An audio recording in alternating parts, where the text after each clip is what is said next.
برج سنبلہ ویرگو 25 جنوری سے 31 جنوری کے درمیان۔ حاکم تالے خانہ نمبر 5 جو محبت سے منسوب ہے، انعام یا لاٹری سے منسوب ہے اور اولاد سے منسوب ہے۔ محبت کے معاملے میں کامیابی ملے گی، طالب علم افراد کے علم میں اضافہ ہوگا، سفر دور دراز کے لیے یہ ہفتہ سود مند ثابت ہوگا۔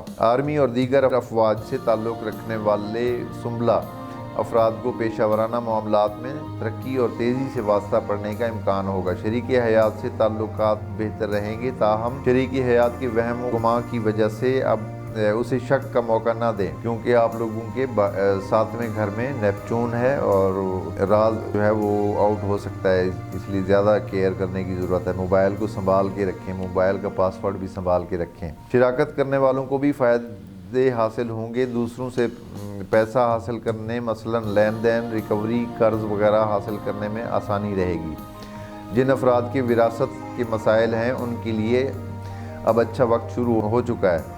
عزیزوں سے تعلق بہتر رہے گا، گھریلو خواتین کو اسی مہنگائی میں کچھ بہتری حاصل ہوگی اور اولاد سے تعلق رکھنے والے معاملات میں اچھائی ہوگی۔ خاندان میں کسی فرد کو ترقی اور کامیابی ملے گی جس کا اچھا اثر آپ پر بھی ہوگا۔ ملازمت والے خانے میں سیارہ زحل غروب ہونے والا ہے، تاہم سیارہ زحل وقتی طور پہ غروب ہوگا، جلد ہی طلوع بھی ہو جائے گا، تاہم اسی ہفتے ملازمتی امور میں احتیاط سے کام لینا ہوگا۔ نئی نوکری حاصل کرنے کی خواہش مند افراد ابھی 10 دن تک مزید رکنا ہوگا، پھر کوشش کریں۔ ذاتی صحت کا سیارہ بھی یہی زحل ہی ہے، سردی لگنے سے جو بھی مرض ہو سکتے ہیں اس سے احتیاط کریں۔